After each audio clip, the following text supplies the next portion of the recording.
Guys last lecture में हम लोग बात कर रहे थे कि कैसे जो है वो बैंकिंग रोड पे कार की स्पीड जो हो सकती है, मिनिमम स्पीड क्या हो सकती है और मैक्सिमम स्पीड क्या हो सकती है, इस टाइप की हम लोग बात कर रहे थे। मिनिमम स्पीड मान लो 10 मीटर पर सेकेंड है और मैक्सिमम वेलोसिटी 25 मीटर पर सेकेंड है, तो इसके बीच की सारी वेलोसिटी जो है वो सेफ स्पीड से बेसिकली। तो ऐसा देखो, एक रेंज हमको क्यों मिल रहा है, क्योंकि फ्रिक्शन जो है ना वो एक्ट कर रहा है और फ्रिक्शन सेल्फ एडजस्टेबल होता है।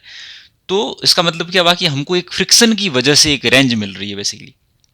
तो अगर आप बात करें यहाँ पे जो है वो मैक्सिमम वेलोसिटी की, तो मैक्सिमम वेलोसिटी की बात करेंगे तो कार जो है उसको up the incline plane slip होने की टेंडेंसी आ जाती है। और अगर आप मिनिमम वेलोसिटी की बात करेंगे तो कार के down the incline plane slip होने की टेंडेंसी आ जाती है। तो अगर देखो यहाँ पे आप डाउन द इंक्लाइन होने की टेंडेंसी है तो फ्रिक्शन अपवर्ड डायरेक्शन में लगना चाहिए। तो हम लोग ना नेक्स्ट पेज पे चल लेते हैं और हम लोग यहाँ पे कंसिडर करेंगे कि लेटस से यहाँ पे जो है वो मिनिमम स्पीड से जा रहा है। तो मिनिमम स्पीड से जा रहा है, इसका मतलब क्या हुआ कि इस कार के down the incline plane slip होने के चांसेस है। तो इसके ऊपर जो फ्रिक्शन लग जाएगा गाइज, फ्रिक्शन जो लग जाएगा वो अप द इंक्लाइन प्लेन लगेगा। मतलब फ्रिक्शन जो ना, मैं यहाँ पे इसको ऐसे लगा दूं, up the incline plane friction लगेगा। ठीक है।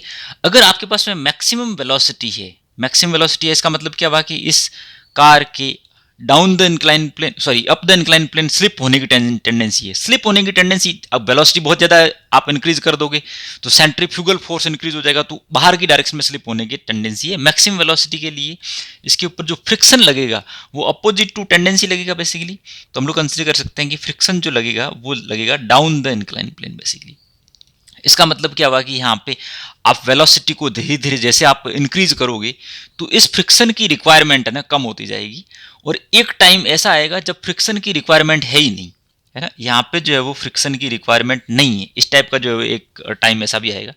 उसके बाद में जैसे ही जो है वो आप इस वेलोसिटी से, वो वेलोसिटी कुछ भी हो सकती है, जैसे हमने 10 और 25 कंसिडर कर रहे थे, तो बीच में मान लो 15 मीटर पर सेकेंड ऐसी एक ऐसी वेलोसिटी है जिसके ऊपर फ्रिक्शन के लगने की रिक्वायरमेंट है ही नहीं, और कार जो है वो फिर भी टर्न ले पा रही है बेसिकली बैंकिंग की वजह से।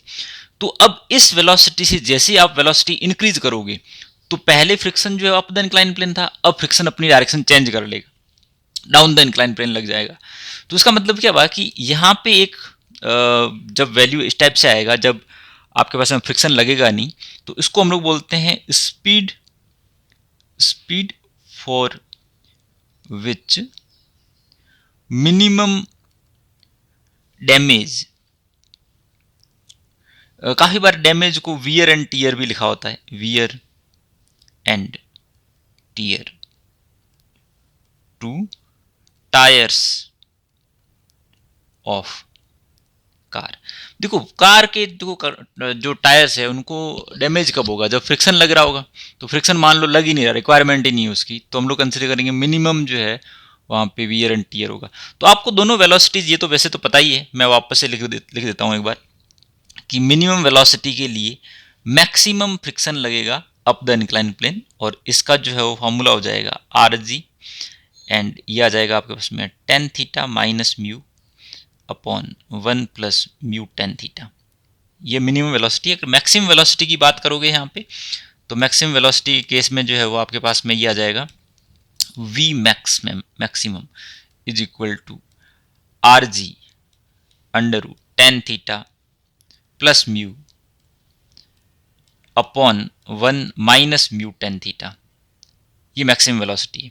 ठीक बात है। अब यहाँ पे तो फ्रिक्शन लग नहीं रहा, तो अगर आप म्यू जहाँ पे भी लिखा हुआ है उस उन सबको जीरो कर दो, क्योंकि म्यू किसका रिप्रेजेंटेटिव है, फ्रिक्शन आया उसी वजह से म्यू आया होगा। तो अगर आप म्यू जीरो कर दोगे आपको वो वेलोसिटी मिल जाएगी जिसमें कार बिना फ्रिक्शन के नेगोशिएट कर रही है टर्न को। ठीक बात है। तो नेक्स्ट पेज पे जो है वो इसका हम लोग बात कर लेते हैं यहाँ पे। तो नेक्स्ट सॉरी तो नेक्स्ट सिचुएशन में हम लोग अगर कंसिडर करेंगे तो हमारे पास में जो है वो ये एक इंक्लाइन प्लेन है, इसके ऊपर जो है वो कार जा रही है बेसिकली इस टाइप से, और कार को लेटर से फ्रिक्शन की रिक्वायरमेंट है ही नहीं। हम लोग कंसिडर करेंगे जीरो फ्रिक्शन इज रिक्वायर्ड। ठीक है। इसका मतलब क्या हुआ कि फ्रिक्शन अवेलेबल तो है बट रिक्वायरमेंट है नहीं तो लगेगा नहीं। तो इसके ऊपर दो ही फोर्स लग रखे हैं यहाँ पे, एक तो नॉर्मल फोर्स लग रखा है यहाँ पे इस टाइप से, एक ग्रेविटी लग रखी है down the vertically downward basically इस टाइप से। अब इसको आप सॉल्व करोगे ना तो आपके पास में कोई सा भी फॉर्मूला एक पिक कर लो, मान लो मैं जो है वो वी मैक्सिमम वाला फॉर्मूला यूज कर रहा हूँ। तो वी मैक्सिमम वाला जो फॉर्मूला है उसमें देखो आपके पास में है आर जी एंड ये आ जाएगा हमारे इसमें ten theta plus mu upon 1 minus mu tan theta.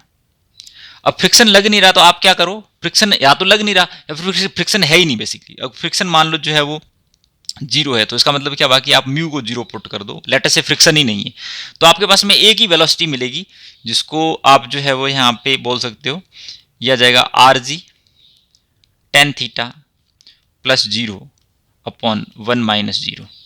ठीक है, तो आपके पास में जो वेलोसिटी मिलेगी वो मिलेगी under root R G tan theta. मान लो देखो फ्रिक्शन नहीं है तो आप जो है ना इस वेलोसिटी के अकॉर्डिंग अगर जाओगे तो जो है वो आप सेफ रह पाओगे, और अगर फ्रिक्शन है तो आप इस वेलोसिटी से जाओगे तो फ्रिक्शन लगेगा ही नहीं बेसिकली, आपको जो है वो मिनिमम डैमेज होगा कार के टायर्स को। तो यहाँ पे जो है आपके पास में सारे फॉर्मूले आ गए। जैसे फॉर एग्जांपल जो ना नेक्स्ट पेज पे हम लोग इसके ऊपर क्वेश्चन ही कर लेते हैं।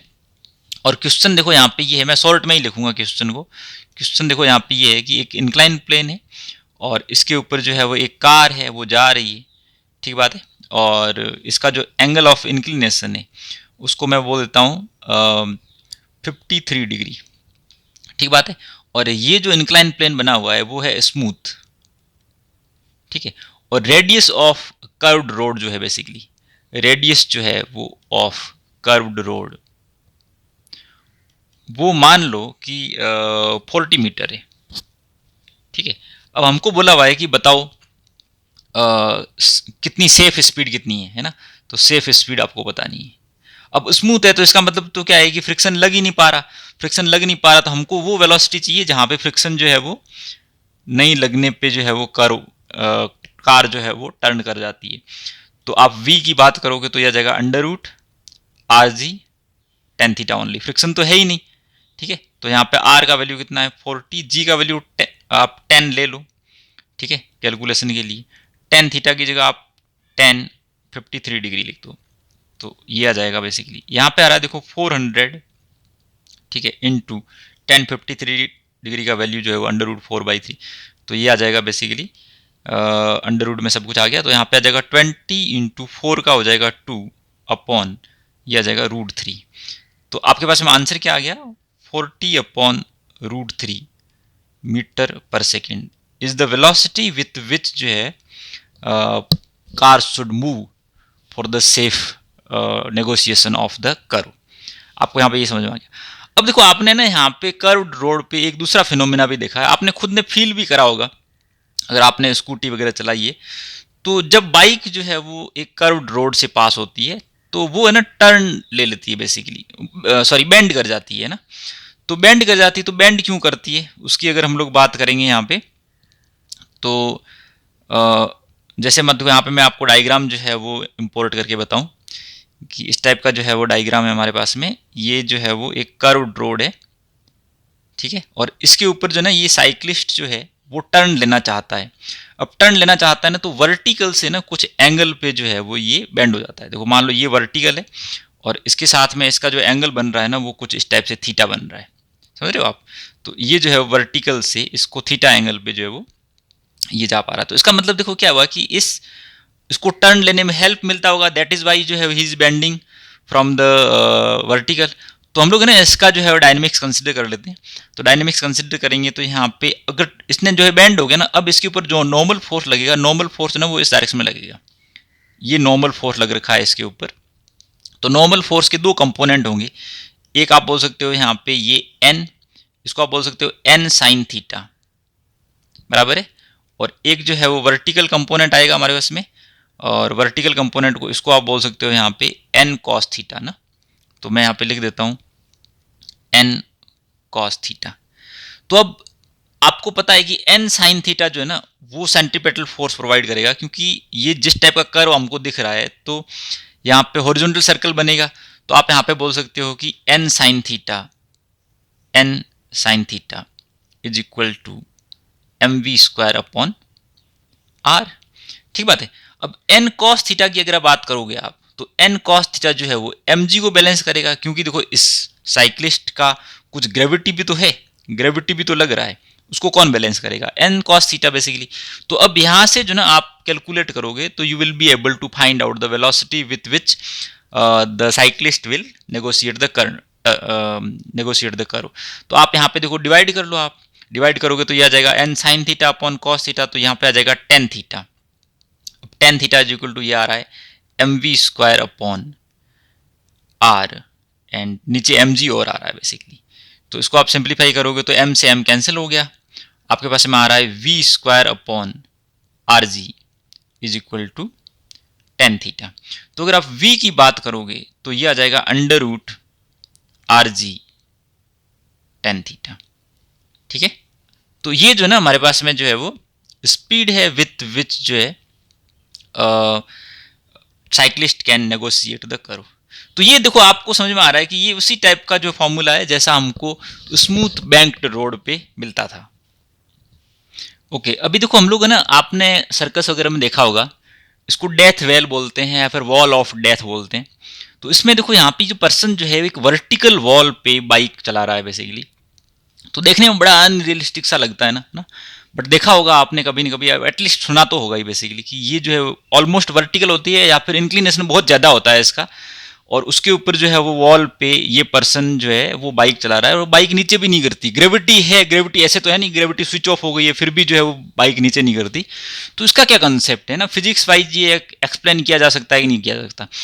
तो हम लोग एक्सप्लेन कर सकते हैं बेसिकली कि यहाँ पे जो ना डेथ वेल जो होता है सर्कुलर शेप में होता है। देखो ये जो आपको वॉल दिख रही है वो सर्कुलर शेप की है, तो इसके ऊपर ये चल रहा है, तो हम लोग कहीं ना कहीं सर्कुलर मोशन में यहाँ पे ये पढ़ते हैं। तो हम लोग है ना एक तो वॉल कंसिडर कर लेते हैं विच इज़ वर्टिकल है बेसिकली, एग्जैक्टली वर्टिकल है, और यहाँ पे जो ना ये बाइक वाला जो है वो बेसिकली चल रहा है इस टाइप से। ठीक है, इस टाइप से जो है वो बाइक वाला सर्कुलर मोशन कर रहा है। तो बाइक का जो कुछ भी मास होगा उसकी वजह से ग्रेविटी लग रखा होगा, ऑब्वियस सी बात है। अब ग्रेविटी जो है उसको बैलेंस करने के लिए कोई ना कोई ऊपर फोर्स लग रहा होगा। बट हम लोग सबसे पहले तो यहाँ पे ये देख लेते हैं कि इस बाइक के ऊपर वॉल जो है ना एक नॉर्मल फोर्स लगाएगी, ऑब्वियस सी बात है। तो यहाँ पे हम लोग कंसिडर करते हैं नॉर्मल फोर्स। अब इस नॉर्मल फोर्स की वजह से, क्योंकि देखो यहाँ पे there is a normal force between bike and the wall, तो फ्रिक्शन माइट कम बेसिकली ना। तो हम लोग कंसिडर कर लेते हैं फ्रिक्शन किस डायरेक्शन में आएगा, तो इस बाइक की टेंडेंसी किस डायरेक्शन में है स्लिप होने की, एम जी की वजह से डाउनवर्ड डायरेक्शन में टेंडेंसी है, तो फ्रिक्शन जो है ना वो अपवर्ड डायरेक्शन में आ जाएगा। ठीक है, तो यहाँ पे आ गया फ्रिक्शन बेसिकली। इसका मतलब क्या हुआ कि हमको है ना सारे आंसर मिल गए। सबसे पहले तो अगर हम लोग एन की बात करेंगे तो एन का जो है वो क्या सिचुएशन है, तो एन जो है ना वो इक्वल टू हो जाएगा M V square upon R.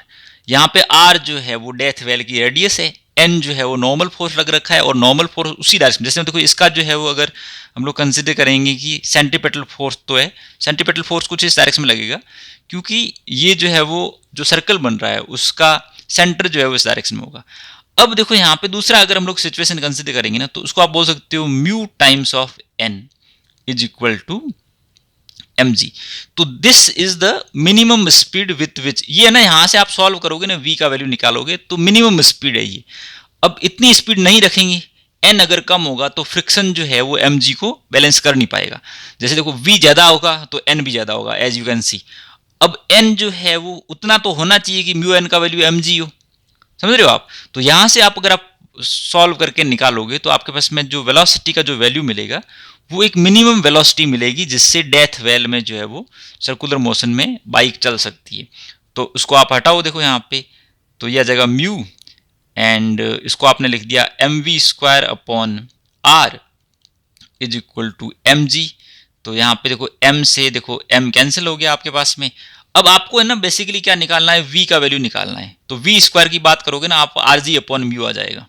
ठीक है, तो आपके पास में फाइनली अगर v की बात करोगे तो ये आ जाएगा R G upon mu and इसका अंडर रूट। ठीक है, तो इस टाइप से जो है ना आपके पास में जो है वो